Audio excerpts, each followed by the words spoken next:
রাত বাজে প্রায় 3টা। তো আমি এখানে স্পেশাল কিছুই নিব না, ঘরে যা ছিল তাই দিয়ে পাস্তাটা রেডি করে নিব। তো চলেন দেখে আসি কি কি লাগবে পাস্তাটা বানানোর জন্য। তো আমি এখানে নিয়ে নিয়েছি 2 রকমের পাস্তা, পেঁয়াজ কুচি, রসুন কুচি, কাঁচামরিচ কুচি, চিকেন ও সস। চুলায় বসিয়ে দিলাম পাস্তাটা সিদ্ধ করার জন্য গরম পানি। পানিটা গরম হয়ে গিয়েছে, পাস্তাগুলো দিয়ে দিলাম সিদ্ধ হওয়ার জন্য। পাস্তাটা আমার ভালো করে সিদ্ধ হয়ে গিয়েছে, এখন আমি ঠান্ডা পানি দিয়ে ভালো করে ধুয়ে নিব। তো চুলায় কড়াই বসিয়ে দিলাম, দিয়ে দিলাম পরিমাণ মতো তেল। তেলটা গরম হয়ে গিয়েছে, দিয়ে দিলাম কুচি করা রসুন। রসুনটা আমি হালকা করে ভেজে নিয়েছি। এরপরে আমি চিকেনগুলো দিয়ে দিলাম। এরপরে দিয়ে দিলাম সামান্য পরিমাণের আদা রসুন বাটা।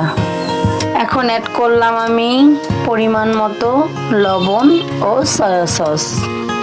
তো মাংসটা আমি ভালো করে ভেজে নিয়েছি। এরপরে দিয়ে দিব কাঁচামরিচ কুচি আর পেঁয়াজ কুচি। টমেটো সসটা আমি দিয়ে ভালো করে নাড়াচাড়া দিয়ে মিশিয়ে নিলাম। ম্যাগি মশলাটা দিয়ে আমি ভালো করে নেড়েচেড়ে পাস্তাটাও ঢেলে দিলাম। এবার আমি মশলাগুলো ভালো করে একটু নাড়াচাড়া করে দিলাম।